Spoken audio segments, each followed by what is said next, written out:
Buenas tardes. Hello from Ecuador. I'm back in Ecuador after a week in Venezuela. Got back on the plane this morning. Travelling back on the bus from Guayaquil to La Libertad. So before I get too stuck in with my last week here in Ecuador, I thought I'd give a few more reflections on Venezuela. So here's a good opportunity with fairly green Ecuador passing by. It's the end of the wet season here. Getting back to Ecuador this morning, straight away felt the difference. It's a lot scruffier, a lot more chaotic in Ecuador straight away, but it just feels more relaxed despite the crisis this country's going through compared to a few years ago. So Venezuela, big thank you to Father Francisco and Coro for looking after me so well and generously. Amazing Anglican congregations I met. Went to a Haiti community in their little church in a very poor part of Caracas for a very moving, slightly odd confirmation service and mass. I preached in the service of the main church in Caracas, which is in a rather more well-heeled area. Nice, but more prosperous. The diversity of that church was amplified hugely by the fact that most of the Haiti community turned up as invited.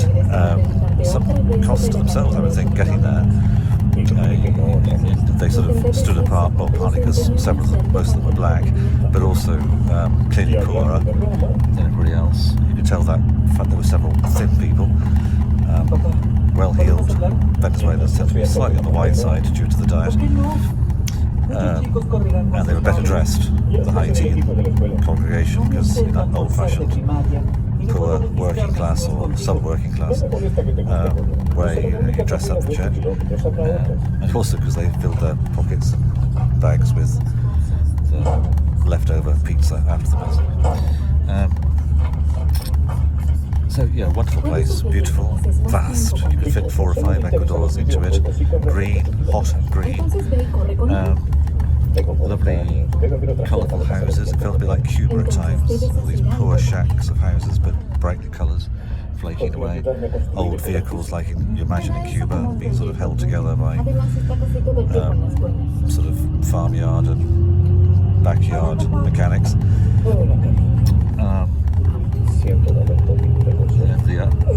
The other congregation we visited was way out of town, about 4 or 5 hours drive along the coast. So that's a pretty small bit of Venezuela in the context of the whole. A place called Puerto La Cruz, another poor community and very moving, very beautiful service. Of course, bear in mind that the Venezuela I saw was limited, very limited, just to a week. A lot of Venezuela I saw was literally through the dark tinted glasses of a car. Plus, my time was somewhat not my own, really. The agenda was mainly that of the bishop, who is bishop here in Ecuador, but is also the acting bishop of the Anglican Church in Venezuela. So our week was mainly, dominated by his agenda. But impressions, I'll give some positive ones. Oh, and the coffee is good. In Ecuador it's terrible. I think Ecuador may be the outrider on that. They have this sort of instant powdered coffee, very sweet, black, horrible. But Venezuela did the proper job. I sort of topped up on that. But it is such a weird looking glass world, and the extremes of wealth and poverty is one thing. The fact that the poverty is relatively invisible and the wealth is so visible is what's most disconcerting to me. Weird and unnatural. And I begin to understand how it might happen, how it might work that way. In fact, I can explain a bit more. When we did this drive, 4 or 5 hours to Puerto La Cruz, we kept passing groups of young people with sort of similar coloured tops on, and I was interested in this. The sign on the roadside, and it's called Juntos, and it's mostly young. They have groups for older people as well. And it's a government thing whereby groups of people are sort of, not bused, but trucked out to various places to do useful but not particularly essential work, sweeping the sides of roads, picking up litter, cutting back the greenery and so on. And for which they get paid about 85 cents, my hosts thought, a day. And but it's probably more than they like to make doing whatever they do back at home.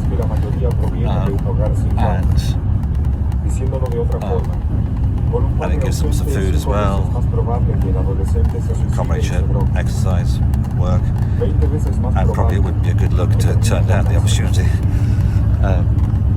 But we probably saw 150, 200 people involved in those works in that one journey, and that's just a glimpse. Multiply that by the whole country, there must be hundreds of thousands, maybe 500,000, I don't know, employed in that way, and they're all, the pittance they're on is still more than they would otherwise have, but it comes directly from the government, so there's a good reason there for them to support the government. Likewise, we went through, I think there were more than 10 or 12 military checkpoints, and on that road, and that's not as dire as it sounds. In that case, just slowing down at some ramp, wind your windows down. The military look at you, you look at them, you say good morning, they say good morning, and then they wave you on. But they were stopping other vehicles, older ones, to check them and search them, investigate people. They were doing the same with old buses as well. Add to that the experience I had at the airport this morning, getting there very early, but not too early as it turned out, because we had our reservations passports looked at by a lady from the airline while we in the queue. Halfway along the queue, there were two uniformed military to check our passports very thoroughly and ask questions, particularly of me, when I was going to be flying back from Ecuador to England with a particular interest. And this is in Venezuela. We get to the actual desk to drop the bags off, and the girl there is even more interested. Takes my passport, wants proof of my flight booked back to England. So luckily I could get up on an email. So eventually gave us back our passports and our boarding passes.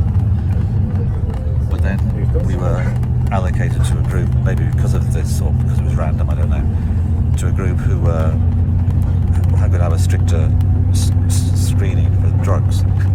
So we were made to wait, passports taken from us, made to wait. Then we were led in a queue, a column, down to security. Passports were handed over to another military. We were taken through security, at which point I, too late, remembered I had a penknife in my bag, which was confiscated, of course.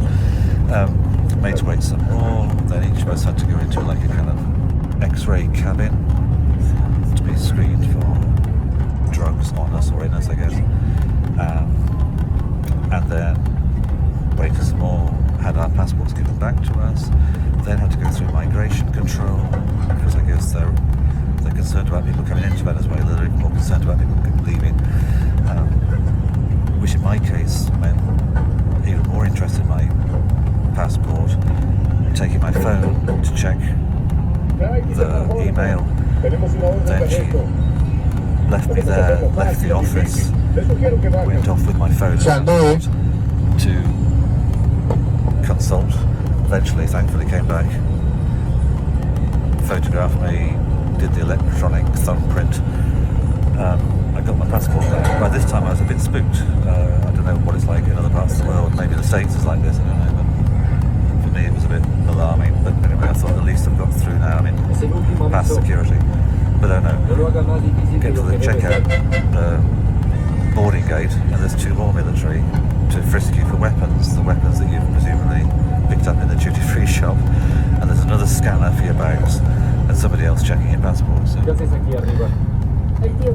add all this together, and you get a feeling of a country which doesn't feel quite like a military state, but it's sort of passive, aggressive sort of exertion of control